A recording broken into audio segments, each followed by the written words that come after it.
इंस्टाग्रामवरती या 2 रील बघितल्या आणि मनाला अतिशय वेदना झाल्या. स्वतःचीच स्वतःला लाज वाटू लागली की अरे आपण कुठे राहतोय नक्की. हीच आपली संस्कृती का?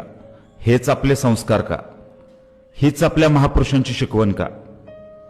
अरे ज्या माऊलीने मुलींना शिक्षण मिळावं म्हणून स्वतःवरती चिखल आणि दगडाचे वार झेलले, आज ती माऊली, त्या सावित्रीबाई फुले, ते महात्मा फुले आज जर जिवंत असते तर कदाचित त्यांना सुद्धा प्रश्न पडला असता की अरे आपण मुलींना शिक्षणाची दारे उघडी करून चूक तर नाही ना केली.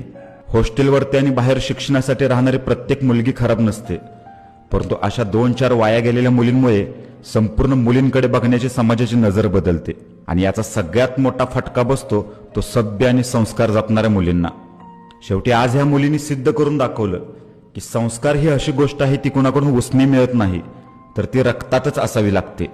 शेवटी तुम्हाला इतकंच सांगावंसं वाटतं, कुणी काय करावं आणि कुणी काय नाही करावं हा ज्याचा त्याचा वैयक्तिक प्रश्न आहे, परंतु आपल्या वागण्यामुळे आपल्या संस्कृतीचं दहन होईल, आपल्या आईवडिलांना कुणी नावं ठेवेल आणि आपले संस्कार कुणी काढतील असं अजिबात नका वागू.